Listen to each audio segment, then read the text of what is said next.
Som, testando. Bom dia a todos. Bom dia. Sejam bem-vindos a mais um Café Matemático, né, o segundo deste ano. Hoje vamos falar da área intitulada como Matemática Pura. Há até uma certa resistência aí desse nome pura, principalmente pelos matemáticos que fazem parte dessa área, porque às vezes entendem que é simplesmente matemática, mas recentemente se faz essa divisão entre uma das várias divisões, que é dividir a matemática em pura, aplicada, estatística e educação matemática. Antes de mais nada, eu convido todos vocês a partilharem aí, né, do café que está servido ao fundo. Fiquem à vontade, não vai ter um momento específico, agora é a hora do coffee break. Não. Quem esteve no primeiro já sabe como que funciona, fiquem à vontade. Peço apenas a descrição, que não faça barulho excessivo para atrapalhar aqui o diálogo, mas o café vai estar aí disponível durante toda a parte da manhã. Quero agradecer sobretudo o professor Rogério e a professora Cristiane, que gentilmente nos presentearam com esse café que está sendo servido hoje. Gostaria aí de palmas para o Rogério e para a Cristiane. Obrigado, Rogério. E continua, não, por favor, Rogério, não é uma indireta para você, mas continua aquele convite que eu fiz aos demais professores do curso, de que quem quiser contribuir com esse café, fique à vontade, tá? Estamos recebendo essas doações com muita felicidade. Eu já vou iniciar os trabalhos chamando os convidados aqui à mesa. Eu quero convidar a mesa, não, a roda, né, de conversa. Eu quero convidar a professora Evaneide Alves Carneiro. Ela possui graduação em matemática, licenciatura e bacharelado pela Universidade Federal de São Carlos, no ano de 2003, mestrado em matemática pela Universidade Federal de Pernambuco, em 2006, doutorado em matemática pela Universidade Federal de São Carlos, em 2016, foi professora substituta da Universidade Federal de Pernambuco por 2 anos e atualmente é professora efetiva da Universidade Federal de Uberlândia, aqui na FACIP. Tem interesse em análise matemática, equações diferenciais estocásticas e leis de conservação. Palmas à professora Evaneide.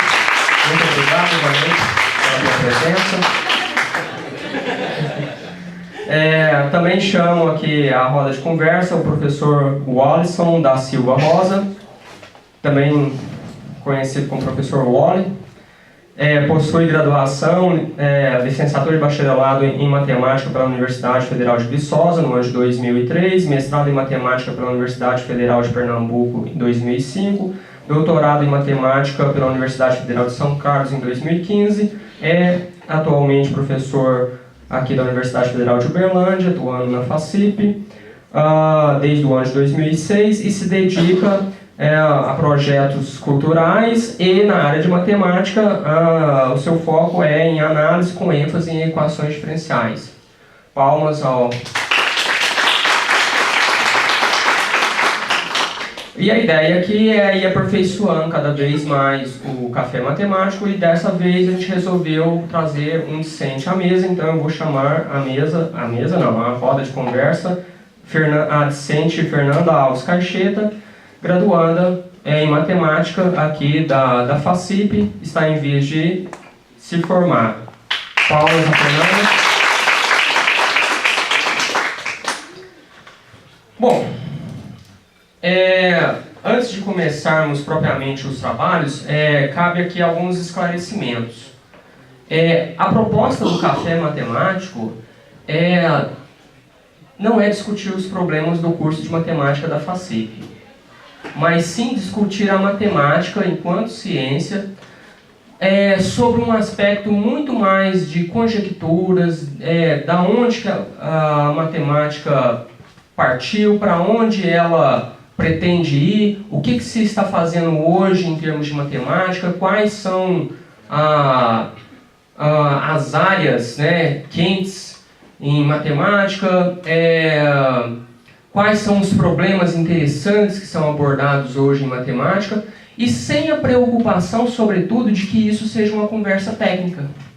Então, cabe aqui abusos de linguagem, simplificações, analogias. A ideia aqui é um papo descontraído, sem excessos de formalismo. Então, fiquem à vontade, Watson e Evaneide, para fazer as simplificações que vocês quiserem. Também não estamos interessados aqui em fazer demonstrações ou coisas do tipo, estamos aqui interessados em falar sobre achismos. O que cada um de nós achamos, quais são as nossas visões sobre a matemática, sobretudo no que se refere à matemática pura. Bom, dito isto, então vamos começar. Eu não quero perder nesse primeiro momento a mesma perspectiva pela qual a gente começou o primeiro café matemático, que é trabalhar o entendimento pessoal de cada um dos presentes sobre o que eles entendem como matemática. Repito aqui, sem qualquer preocupação com formalismo ou coisas do tipo. Então eu vou começar passando a palavra à professora Evaneide. Você poderia pegar o outro microfone aí atrás, Fernando? Isso, conduza. Evaneide, sua visão pessoal sobre matemática, como que você colocaria essa visão para os presentes? Primeiro, gente, bom dia a todos. Queria agradecer o convite do Pet, do Marcelo, do Bertrand, que foi quem me convidou pessoalmente. É muito legal esse evento, né? Esse bate-papo. Como o Marcelo já falou, é uma coisa que está bem, digamos, em voga por aí, né? Principalmente fora, ter essas discussões filosóficas. Porque às vezes a gente fica tendo essas discussões ali no corredor e tal, e não abrange todo mundo que poderia abranger. Então esse momento é muito legal.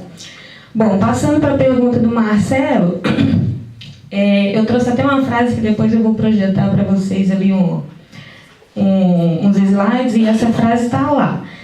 E essa frase diz que matemática é mais ou menos como você está perdido numa selva e você tem que se virar com o que você tem lá. E você não tem ideia, conhecimento sobre aquilo. Então você vai tentando achar algum truque para você se virar e você não sabe se vai dar certo ou não.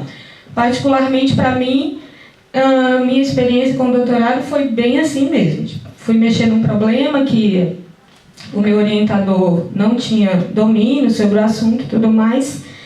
E foi bem isso. Eu fui mexendo sem saber se aquilo ia dar certo ou se não ia dar certo. A matemática pura é assim, não tem como ser diferente.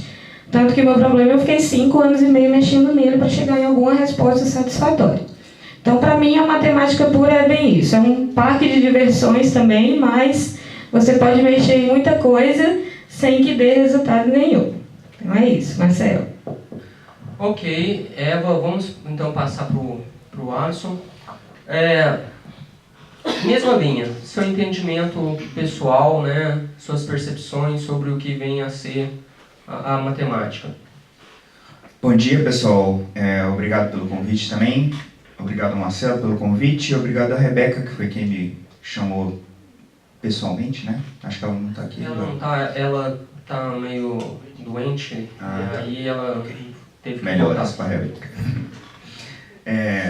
Bom, professores, matemática para mim, eu vou dizer num sentido amplo, assim, né? Eu sempre considerei como sendo, além de uma ciência exata muito importante e intrínseca dentro de várias outras ciências, inclusive humanas, eu sempre considerei como uma linguagem, né? Que para mim é a única coisa que é universal mesmo no mundo que a gente está, E eu acredito que existam outros mundos por aí, e eles fazem matemática lá também. Alguma coisa de lógica eles usam para se comunicar, né? Para evoluir todas as pesquisas que eles fazem, onde quer que seja, né?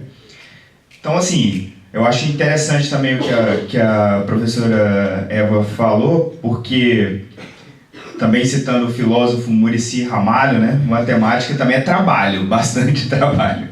A gente sabe aí o tanto que a gente ralou para chegar onde a gente está, e vocês têm essa perspectiva também, quem for seguir os estudos aí, que acho que eu estou até um pouco adiantando o que eu vou falar depois nos slides, né? Que é essa questão da dedicação e talento, né? Eu acho que é muito mais dedicação aí, mas depois a gente fala mais sobre isso. Vou passar para a Fernanda aqui. Ok, Fernanda, mesma linha. Então, primeiramente, bom dia para todo mundo. E o que eu entendo de matemática? Eu entendo que é uma forma de se compreender o comportamento da natureza. Usando a lógica, usando os problemas de modelagem, usando a matemática pura também. Eu acho que é bem isso, a forma de compreender melhor a natureza e o que acontece nela. Eu acho que é mais também questões filosóficas e de poder explicar realmente o comportamento do surgimento das coisas. Eu acho que é bem universal também. Eu acho muito bonito isso, porque se você chegar lá no Japão, provavelmente vai ser a mesma lógica. Ok. Ainda nesse gancho, né? Não vou fazer aqui uma inversão de pauta, mas ainda nesse gancho,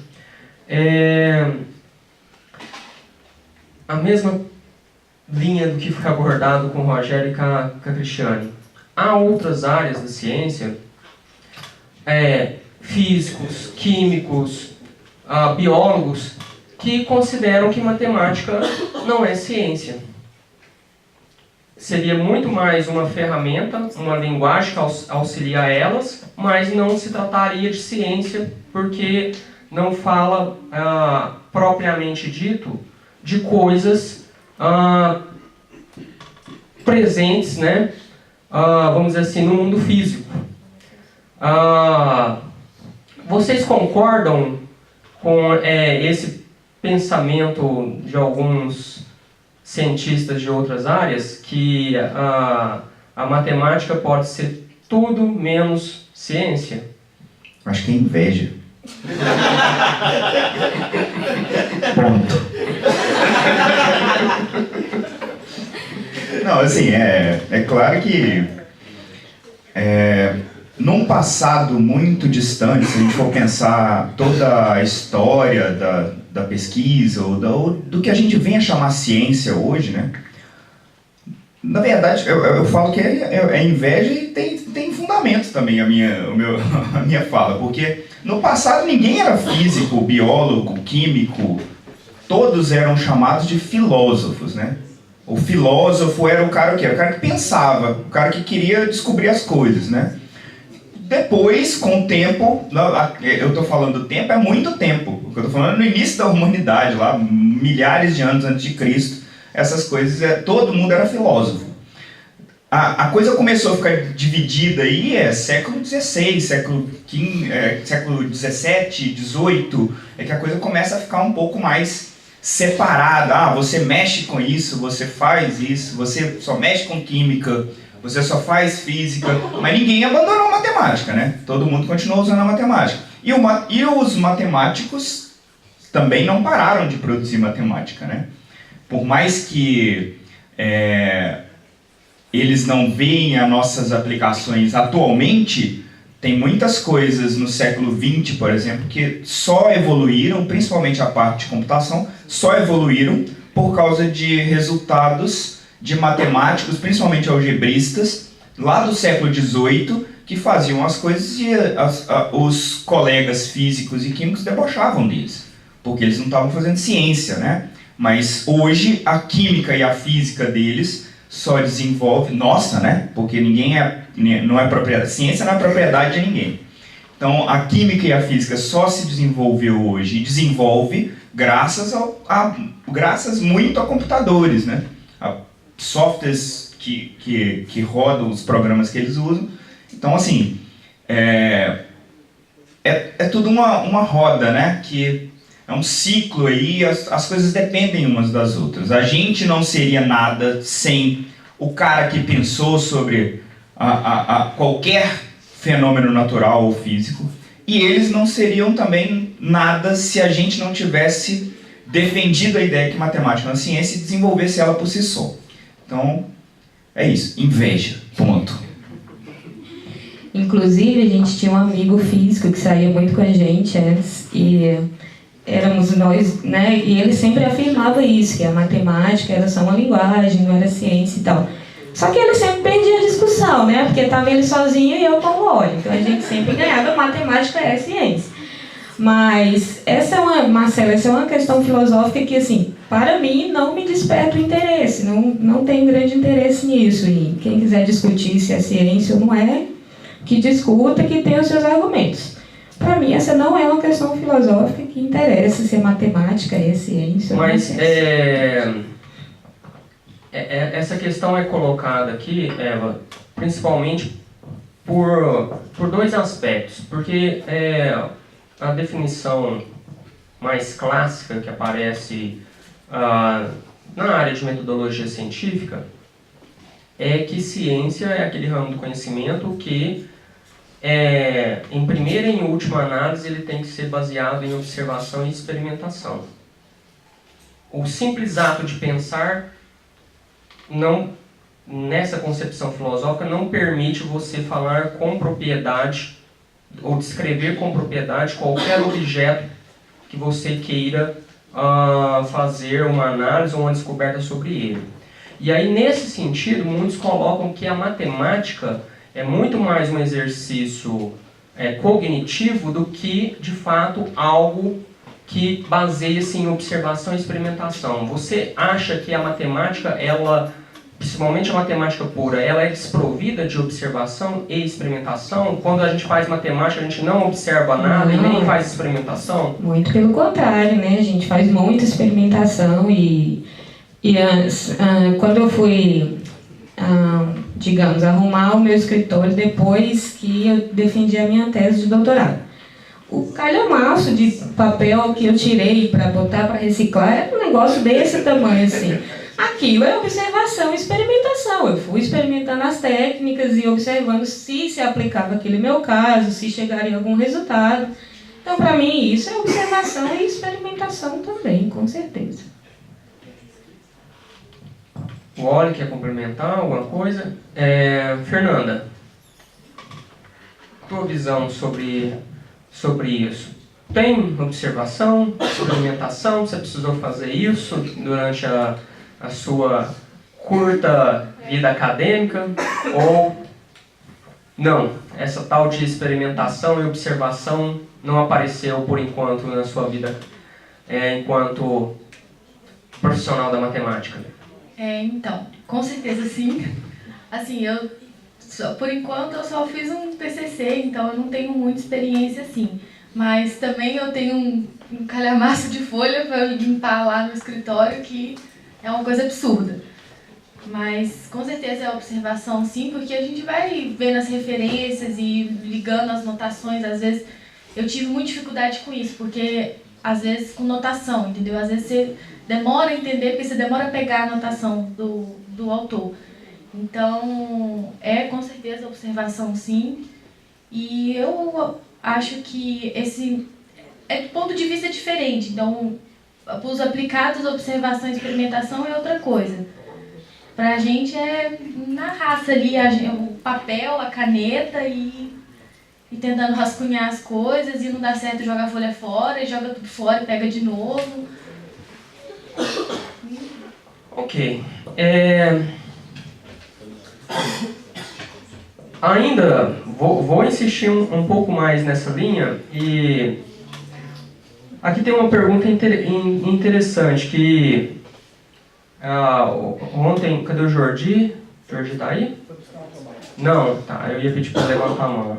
ele estava todo preocupado aqui, querendo montar comigo o roteiro, e aí surgiu essa pergunta, eu acho que é interessante. Vamos lá, talvez um pouco polêmica, mas a ideia também aqui é lançar... Isso, vamos começar com a Fernanda, exatamente, vamos alternar aqui. A ideia aqui é fazer perguntas polêmicas, tá? Não precisem responder se não quiserem, tá? Fiquem à vontade, aqui é um bate-papo descontraído. Exatamente, peça para os colegas darem dicas. A pergunta é nessa linha. Se podemos dizer assim, o senso comum entre muitos acadêmicos é que a matemática pura trabalha com o abstrato. E bem recentemente, muitos acadêmicos acreditam que o abstrato se descolou totalmente da realidade. A matemática pura estaria totalmente descolada da realidade? Seja essa realidade física, econômica ou de qualquer outra natureza? Você acha que o que hoje é feito em termos de matemática pura já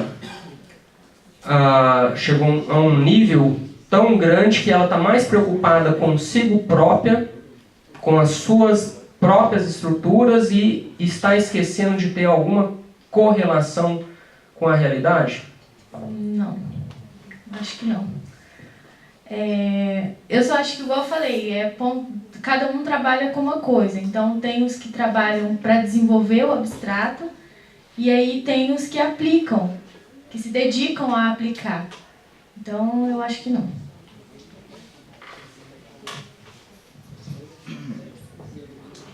Bom, eu acho que, eu já falei também um pouco disso antes, né? A gente não pode ficar pensando muito nesse negócio, é aplicável, a realidade, até porque o que é a realidade? O que você observa, o que está acontecendo perto de você? Tem um monte de coisa, nós somos nada no universo inteiro. Se a gente fosse pensar dessa forma, várias teorias do Einstein, por exemplo, não teriam sido desenvolvidas, porque só existe a teoria de Einstein porque existe a geometria riemanniana, que fala da curvatura de espaços, que fala de um monte de coisa bacana, que é geometria, que é abstrato, que muitos chamavam, né?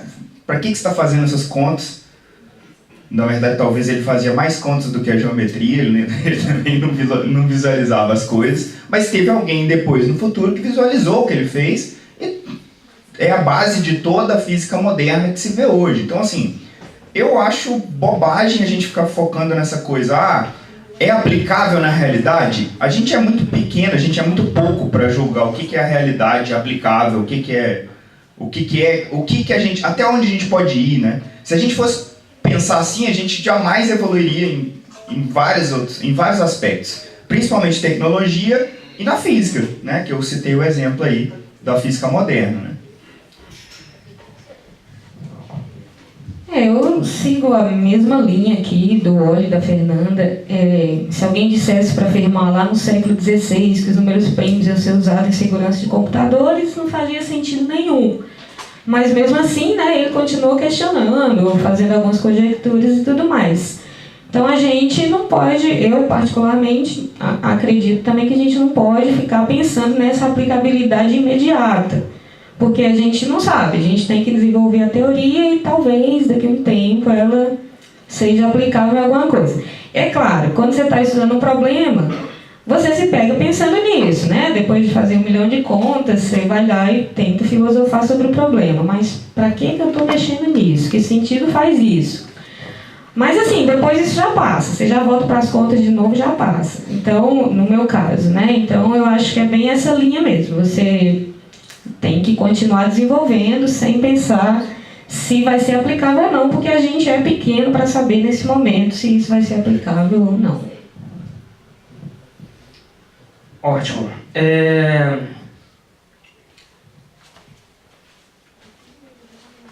Dizem que isso não é consenso, mas já ouvi essa frase em alguns outros momentos, talvez não com essas palavras, mas o sentido seria muito nessa linha. Dizem que a matemática pura tem como base a lógica. Tem como sobrebase a teoria dos conjuntos. E sobre essas bases, foram edificadas 4 grandes colunas, 4 grandes pilares: a análise, a álgebra, a geometria e a topologia. Você acha que o mundo é capaz de contemplar ainda a edificação de um novo pilar que não seja álgebra, geometria, topologia? Ou não há mais espaço para isso? Tudo o que vier agora, de alguma maneira, vai estar ali correlacionado a algum desses 4 pilares ou correlacionado às bases da matemática? Ou essa visão para você é totalmente deturpada? Essa é difícil, hein, Marcelo? Não, assim, eu, pessoalmente, eu acho que o que vier vai ter ligação com isso, assim, que eu acho que já faz muito tempo que tá todo mundo mexendo em muita coisa, desenvolvendo a matemática. Então, a minha visão é que qualquer coisa nova que surja não vai ser um grande campo da matemática. Para mim, se surgir alguma coisa nova, é bem relacionado com esses 4 que você citou. É uma excelente pergunta e eu concordo bastante com a professora Eva e até cito exemplos aí, né? Se você olhar os currículos hoje, isso entra nas nossas discussões aí diárias, né? Quando a gente vai falar sobre projeto pedagógico novo, a gente pensa o que a gente quer do nosso bacharel e tudo mais. E eu sempre trago essa discussão, né? Que a gente tinha que olhar para os currículos atuais de pós-graduação, por exemplo, e ver que tipo de disciplina estão sendo aplicadas hoje, estão sendo desenvolvidas hoje nas pós aí pelo Brasil. E tem uma disciplina, por exemplo, que é bastante moderna. Quando eu digo moderna em matemática, quando eu digo que algo tem, sei lá, 38 anos, é muito jovem na matemática. Sou eu, gente. Eu estou falando da topologia algébrica. O que é a topologia algébrica? É um mix de álgebra com topologia. Então, provavelmente, a gente não vai ter... e por que a topologia algébrica e, paralelamente, a geometria algébrica surgiram? Para resolver problemas específicos que a área específica da álgebra não conseguia mais resolver com tudo que estava desenvolvido. A área da geometria não conseguia desenvolver com tudo que estava resolvido já na geometria. Aí fundiu-se as duas coisas e criou-se a geometria algébrica. Resolveu-se um monte de problemas, por exemplo, com geometria algébrica, tanto de análise quanto de teoria dos números. A topologia algébrica, que mistura a topologia com a álgebra, é uma área super em alta hoje. Em qualquer programa de pós-graduação hoje que você for parar, você vai se deparar com a disciplina de topologia algébrica. Você tem que aprender, então, hoje. Um matemático moderno hoje, ele precisa aprender o quê? A calcular homologia, a calcular cohomologia de espaços, né? Por que isso é importante? Porque isso é um invariante topológico. Eu consigo distinguir superfícies, espaços abstratos, por causa dessa nova teoria, que é recente. Isso tem 40 anos de desenvolvimento no máximo, né? Então, assim, o que deve acontecer é isso, e vai acontecer com certeza. Vão surgir ramificações, né, que abrangem mais de uma das áreas. Esse negócio de ficar no clubinho, isso não funciona mais. Faz muitos anos que isso não funciona, né? Na verdade, nunca deveria ter feito essas gavetinhas aí e encaixado as pessoas. A matemática, pelo menos, é uma só. Para mim, a matemática ele precisa conhecer muito bem de tudo que está acontecendo na matemática. Ele precisa ser um especialista em tudo? Não. Ele provavelmente vai focar em alguma coisa e vai terminar um doutorado em alguma coisa bem específica, bem aprofundada. Mas ele tem que ter a noção da importância de todos desses pilares aí que o Marcelo citou, né, dentro do trabalho dele, né? Bom, essa é difícil mesmo de responder, mas eu acho que eu concordo com a Eva. Eu acho que qualquer coisa que surgir vai se enquadrar em alguma dessas. Então, e o que pode ser surgido pode ser combinações delas, né? E realmente é importante se saber a base, pelo menos o básico de tudo, apesar que você não for se especializar, é importante você pelo menos ter a base disso, que às vezes até a base pode e os problemas de outra área vão te ajudar, né, a resolver o seu problema. Mas eu acho que o que for novo, descoberto de novo, vai se enquadrar em alguma dessas. Deixa eu falar mais uma coisa. Claro que a gente está falando... agora eu me lembrei de um início da fala do Marcelo. Ele falou, deixou bem claro que a nossa matemática é fundamentada num determinado tipo de lógica. E isso é importante, viu? Porque pode ser, sim, depois quando a gente começar as apresentações, que a gente montou uns esqueminhas para mostrar para vocês. Tem algumas coisas interessantes para vocês verem aí que, ou seja, tudo pode acontecer, viu, gente? Dependendo do pensamento de quem está propondo e das pessoas que compram a ideia, tudo pode acontecer, tá certo? Então, dependendo aí, pode ser que surja uma coisa nova assim, por que não? É claro que eu vou citar agora uma coisa muito séria que surgiu, mas que foi ridicularizada no passado, que foram o estudo das geometrias não euclidianas, né? As pessoas ridicularizaram os matemáticos que trabalharam com isso da primeira vez. E isso depois se desenvolveu bastante, né, na matemática. Por quê? Porque você tira um pouco você relaxa um pouco, né, os seus axiomas e aí você cria um novo campo de estudo. E de fato, né, mas está dentro da geometria. Mas nada é impossível, né? Pode ser que alguém, de fato, reinvente algo aí. A roda. O Jordi... Chegou? Jordi, eu vou jogar o script para as cucunhas. Já fiquei empolgado aqui. Esse script para mim já não vale de mais nada, tá? Já fiz 5 perguntas do script. Então, pegando aqui o gancho, né? Eles levantaram a bola, agora eu vou cortar, tá? Achismo pessoal. Me parece que também é muito difícil aparecer um pilar novo. Mas eu torço tanto para aparecer um pilar novo. Algo que não seja topologia, que não seja análise, que não seja álgebra, que não seja geometria. Seria fantástico, seria uma revolução se isso acontecer. Minhas esperanças são poucas, mas eu não nego a torcida de que aparecesse algo novo. Eu acho que balançaria muito as estruturas. Mas aí o Wally levou num negócio muito interessante, porque a pergunta que partiu do pressuposto de que a base, né, e de fato né, a base é a lógica, mas qual lógica que a gente está falando? A lógica clássica, a lógica fundamentada inicialmente ali pelos filósofos gregos, sobretudo Aristóteles, né? A lógica dual, 0 ou 1, é verdade ou falso, é ou não é, né? Essa lógica sobre a qual as coisas foram fundamentadas. E nós sabemos que, não tão recentemente, mas já há algum tempo, outras lógicas surgiram.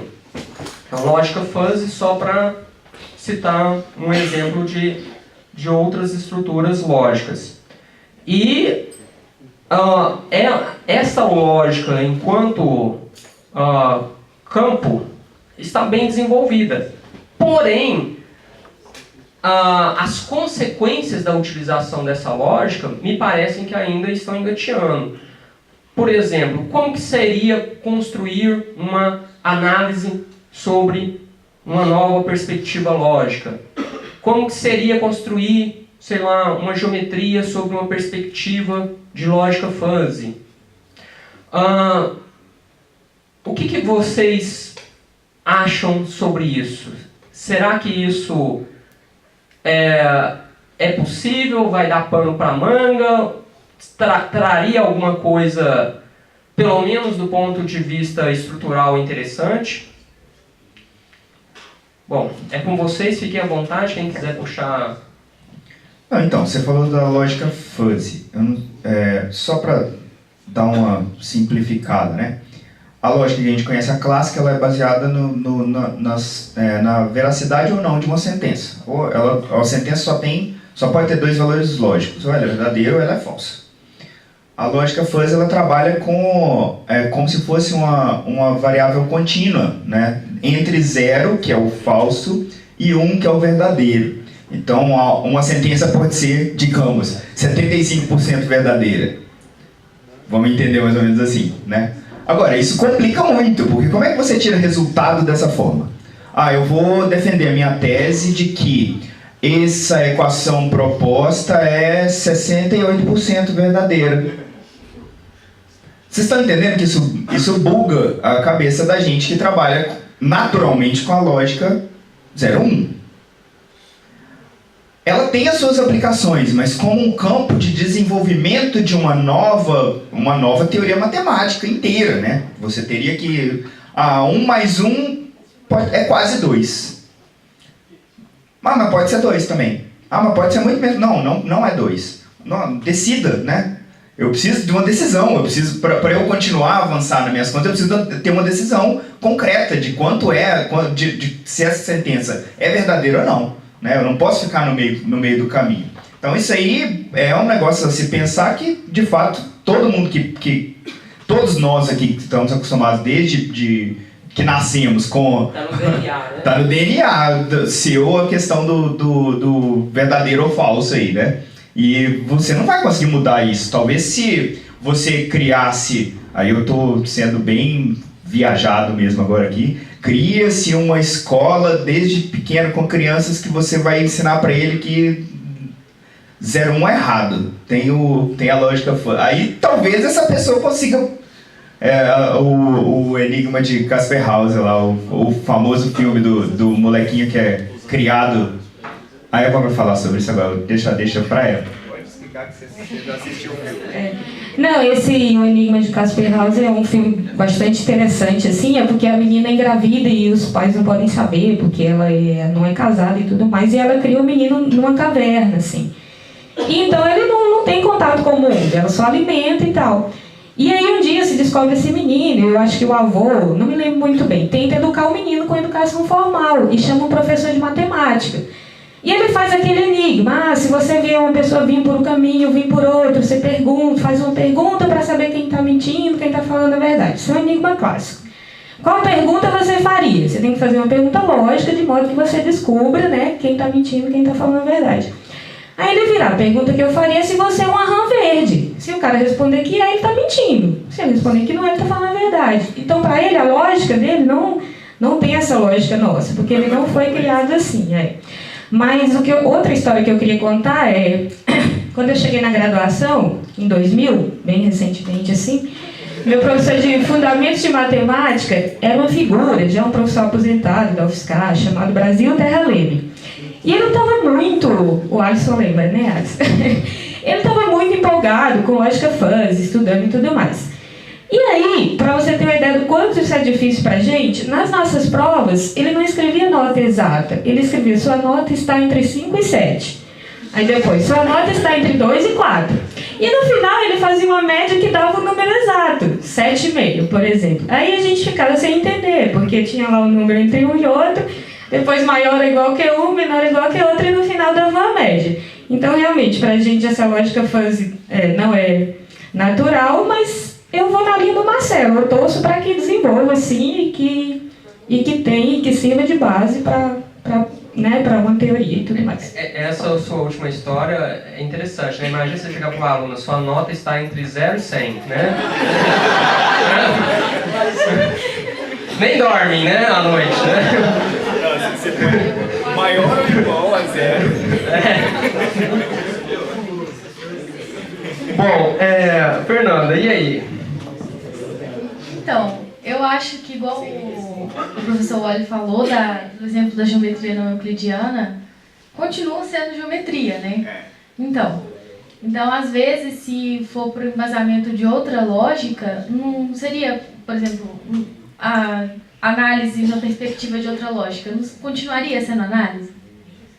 Tipo, na perspectiva de outra lógica, mas continuaria sendo análise, entendeu? A álgebra continuaria sendo álgebra. Porque a hora que você fala em algo novo, me vem à cabeça, tipo, um nome novo, entendeu? Uma área nova com um nome diferente.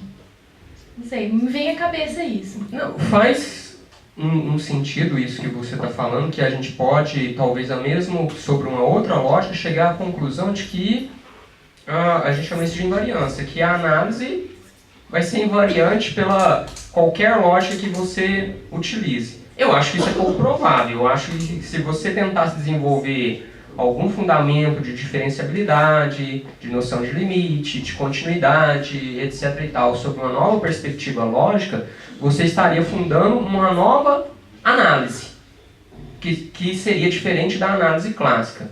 Porque aí cabe uma distinção, e talvez seja isso até mesmo que incomode um pouco os físicos. A matemática, ela trabalha num campo generalista. Então, de certa maneira, chega um momento em que ela se descompromete em algum nível com a realidade. Vou dar um exemplo aqui que o Wally colocou, que é a questão da geometria, das geometrias. Em nenhum momento a geometria se propõe a ser a verdade do universo, a verdade da criação. O universo é geométrico no sentido euclidiano. Não. É um jogo, em certa medida. E o que se coloca é o seguinte: você quer brincar com esse jogo para descrever o seu universo físico? Se você quiser, joinha, pode brincar com ele. Provavelmente você vai ter algum tipo de restrição em algum momento, utilizando esse jogo ou essa ferramenta. No passado, a crença, isso aí até século XVI, a crença era que a geometria euclidiana explicava todo o comportamento do universo. O universo era euclidiano e ai de quem discordasse disso. Na Europa ia para a fogueira, se discordasse disso, tá? Na época da Inquisição. Mas tiveram os caras corajosos. Dentro da própria Igreja Católica tiveram padres que começaram a questionar isso, tiveram escola russa, escola francesa que começou a questionar isso, né? E o Lobachevsky, ele, né, chega lá ao final e fala: não, aqui eu tenho um novo campo teórico que é uma geometria que não partilha do mesmo conjunto de leis da geometria chamada euclidiana. Na verdade, partilha quase de todas as leis, exceto uma que você conhece bem, que é o quê? Não adotar o quinto postulado de Euclides. Ou seja, dado um ponto, dado uma reta e um ponto fora dele, existe uma única paralela em relação à reta dada passando por este ponto. Essa lei ela é questionada e se propõe uma lei alternativa. E aí você aparece com uma outra geometria e no primeiro momento fala: olha, as pessoas olham para isso e falam: olha, isso é um jogo. E um jogo que não casa para explicar nada da natureza. Mas isso é questão de tempo, porque pouco tempo depois os próprios físicos veem que várias coisas começam a ser explicadas na natureza muito mais facilmente com esse novo tipo de geometria. Então aqui esse exemplo histórico mostra que vai um pouco na contramão de que se você mudar as bases, necessariamente você não muda a essência. Não, nesse caso mudou-se a base e mudou-se a essência. Em essência, a geometria não euclidiana é diferente da euclidiana. Tá? Então, mas continua sendo geometria. Tá. Num sentido amplo do termo, da palavra que a gente usa, geometria, para descrever formas. Continua sendo um campo teórico para descrever formas.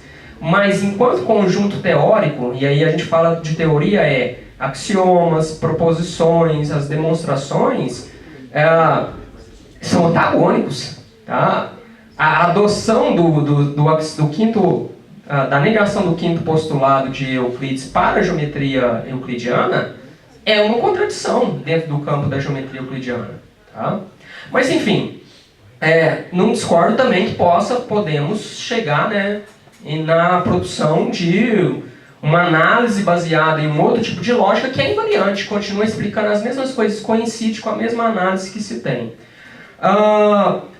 Só um pouquinho mais, aí nós vamos passar para a parte dos vídeos, senão a gente vai se delongar muito. Uma historinha também. Eu acho que esse professor vai sentir calafrio agora de eu colocar essa história aqui. Quando eu estava na graduação e fui apresentado aí para a negação do quinto postulado de Euclides, eu tinha uma resistência muito grande a negação desse postulado. Falando, não, mas como? Isso não é possível, isso não é razoável. Eu estou pegando duas retas paralelas, né? Estou pensando em um trilho de trem. Esse trilho vai continuar sendo trilho para sempre, não importa, eles não vão se cruzar lá no infinito, né? Como é algumas das interpretações que se gostam de fazer lá para a geometria não euclidiana. Eu tinha uma resistência muito grande a isso, porque isso ia muito contra o senso que tinha sido construído dentro do meu cérebro de uma negação do quinto postulado de Euclides. E aí, numa outra área da matemática, que era a teoria dos conjuntos, eu fui apresentado para um axioma que chama axioma da escolha. E o professor que dava esse curso falou assim, olha, esse axioma, como todos os axiomas da geometria, ele é auto-evidente, ou seja, ele fala sobre coisas assim muito naturais de se perceber na natureza. O axioma, basicamente, assim, pegando uma simplificação, ele fala o seguinte, se você colocar uma fileira de caixas de sapato, e essas caixas de sapato tenham pares de sapato lá dentro, não tem nenhuma caixa vazia, tá certo? E você põe essa fileira, imagine uma fileira infinita de caixas de sapatos. O axioma fala o seguinte, é possível você escolher um sapato dentro de cada caixa. Sempre. Muito razoável, né? Você fala, claro, eu vou lá e tiro um, não importa, tiro o pé esquerdo, tiro o pé direito. Só que eu já estava com aquela coisa do quinto postulado na minha cabeça, né? Porque eles falam, lá no infinito pode dar problema, né? Nessa coisa que é tão natural para você no quinto postulado, de que as retas não se cruzam, mas lá no infinito pode dar problema. Eu questionei o professor, bom, da mesma forma que acontece isso com o quinto postulado de Euclides, esse axioma da escolha para mim não é auto-evidente. Porque quem garante que lá no infinito eu vou conseguir continuar tirando sapatinhos da caixa? Pronto, deu o auê dentro da sala. Mas aquilo estressou assim profundamente o professor. Não, mas é evidente, não perde a evidência. Claro que é possível tirar um sapato de cada caixa. O axioma ele tem a sua auto-evidência. E terminou, né, o debate. O axioma é uma lei, é um decreto. Tá? Hoje eu tenho essa consciência, na época eu não tinha muito essa consciência.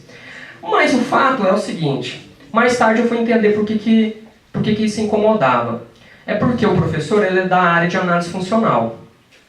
E lá na área de análise funcional tem um teorema muito importante que chama Teorema de Rambanach, sobre o qual, se você não aceita o axioma da escolha, o Teorema de Rambanach deixa de valer. Na verdade, toda análise funcional ela desmorona, porque a análise funcional ela foi construída sobre a perspectiva de que exatamente, de que todo espaço vetorial você tem ali a base e para ele ter essa base você precisa necessariamente evocar o axioma da escolha. Mais tarde eu questionei para ele, falando, agora eu entendo por que você ficou tão nervoso, né? É o teorema de Rambanach, né, que vai para o saco. Ele falou, olha, tudo bem, mas você acha razoável você jogar fora toda a análise funcional em detrimento de um axioma?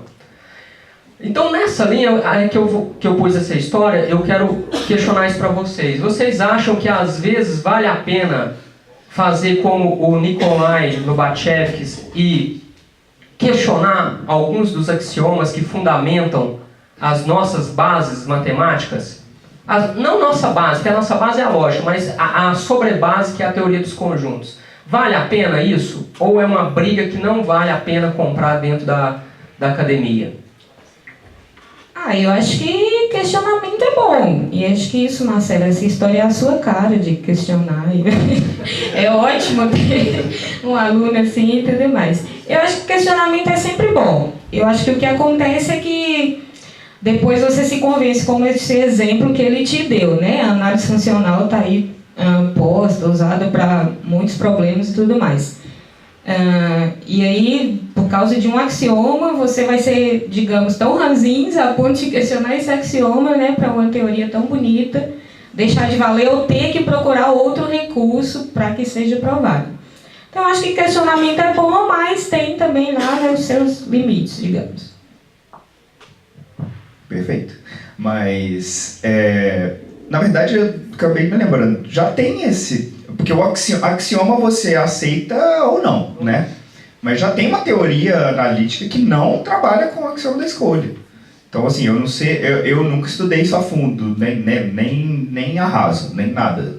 Mas eu acho que... eu acho que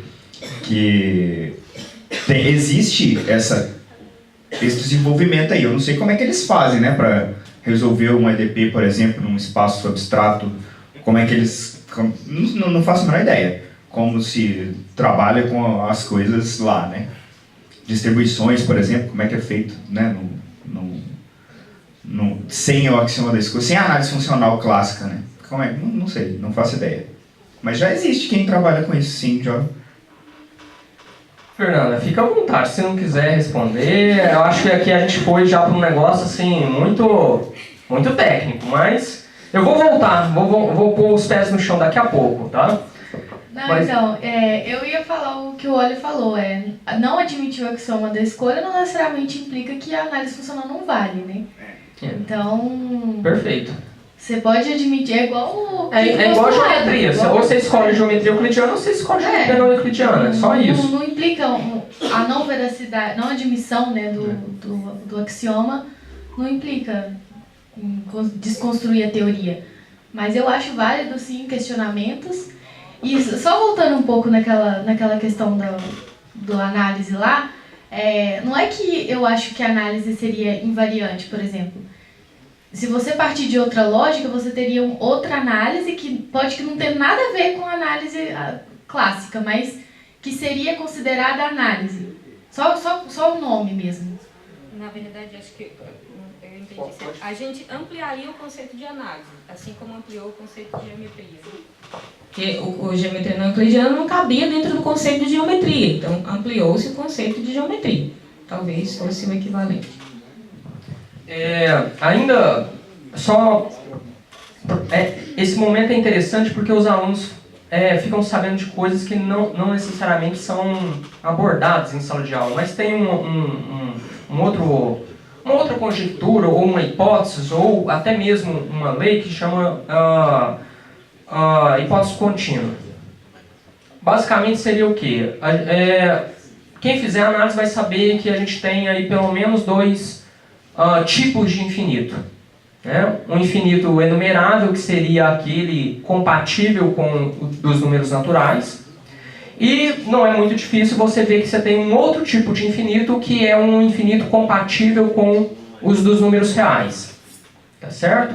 Na teoria dos conjuntos, esses infinitos recebem nome. Um é chamado de Aleph 0, que é o infinito dos naturais, e um outro é chamado de Aleph 1, que é o infinito compatível com o conjunto dos reais. E a hipótese do contínuo, talvez eu vou estar equivocado, assim, eu nunca sei se ela defende ou se ela é contra isso, mas aventa-se sobre a hipótese de ter um tipo de infinito intermediário entre... ela propõe que não existe, né? Que existe ou não um tipo de infinito intermediário, um tipo de Aleph meio, que não é um infinito nem do tipo natural, nem do tipo real. E teve uma palestra aqui na Semana de Matemática, que um professor abordou sobre isso, né? Por que é importante trabalhar, né, com essa hipótese, né, do contínuo de que não existe um infinito intermediário entre esses dois infinitos? Porque uma série de resultados de análise, eles são extremamente fundamentados nesta premissa de que você não tem esse infinito intermediário. E aí, novamente, o Marcelo Chato foi lá e fez a pergunta: bom, mas é possível desenvolver algum tipo de análise partindo da premissa contrária? E ele colocou o seguinte: olha, sim, inclusive tem gente trabalhando nessa linha, como o Oli falou, tem analistas que estão trabalhando nessa linha. O problema é que os resultados que se obtiveram são tão exóticos e de caráter de aplicabilidade tão vago para o que a gente tem hoje que não se dá mais, vamos dizer assim, moral para esse desenvolvimento desse tipo de análise. Vocês gostariam, principalmente o Wally, que é da área de análise, que tem um interesse sobre isso, gostaria de comentar alguma coisa nessa linha? Você já viu algum resultado nesse tipo de questão? Análise que vai contra essa premissa da hipótese do contínuo? Não, Marcelo, sinceramente nunca vi, não. Na verdade, eu já sabia dessa questão da cardinalidade, né, entre dos naturais e dos reais. E bacana, né? Eles convidaram a gente para participar do café aqui. E eu fui descobrir que isso era a hipótese do contínuo ontem, na verdade. Mas tem muitas coisas em análise que a gente faz isso, que é feito dessa forma mesmo, que é a questão de fracionar, né, os índices, principalmente. E ela tem se desenvolvido muito nesse sentido. Eu confesso que eu preciso estudar mais a fundo. Por exemplo, existem os expoentes fracionários de operadores de Laplace e tudo mais. Isso tem uma certeza que isso tem alguma relação com algo topológico um pouco mais complexo do que o que já acontecia, né? Houve uma necessidade de se fazer isso em algum determinado momento. Mas eu não sei se tem relação com a hipótese do contínuo, não, sinceramente. Alguém gostaria de complementar? Só sobre a hipótese do contínuo, Marcelo, eu não sei se nessa palestra o cara falou, mas me parece que ela foi provada ser um problema indecidível com os axiomas já postos, né? Ou seja, uma pessoa provou que ela não pode ser provada a partir dos axiomas já postos e outra pessoa provou que ela também não pode ser refutada a partir desses axiomas. Então é o seguinte, ou você admite essa hipótese como um seu outro axioma, assim como o quinto postulado de Euclides. Então parece que a hipótese do contínuo, se eu não me engano, é a mesma coisa. Indecidível de Gödel, então. Isso, exatamente. Eu achava que eles nem tinham descobrido o indecidível de Gödel. Então a hipótese do contínuo conseguiram... Que legal, olha, eu vou me atualizar quando eu falar isso com os alunos. Ó, parte boa do café matemático, a gente vai descobrindo coisas aí que a gente não sabia. Eu vou pedir para a Fernanda. Fernanda, você quer comentar um pouco sobre a hipótese do contínuo? Você nunca tinha ouvido falar dela? Já. Tá. Só uma pergunta. Essa hipótese do contínuo é a mesma da conjectura de Riemann? Da função zeta de Riemann? Essa está em aberto. Essa tá em aberto. Pode resolver. Então, nessa linha aqui do que a Fernanda colocou, eu vou pedir para que ela faça uma apresentação. Ela preparou uma apresentação aqui sobre alguns problemas em aberto, e depois o professor Wally e a professora Eva também vai fazer uma apresentação. E enquanto eles preparam o equipamento aqui, a apresentação, eu vou levar o microfone para alguém do público. A Tânia já levantou a mão ali, está toda empolgada, então enquanto você vai se adaptando, eu levo para...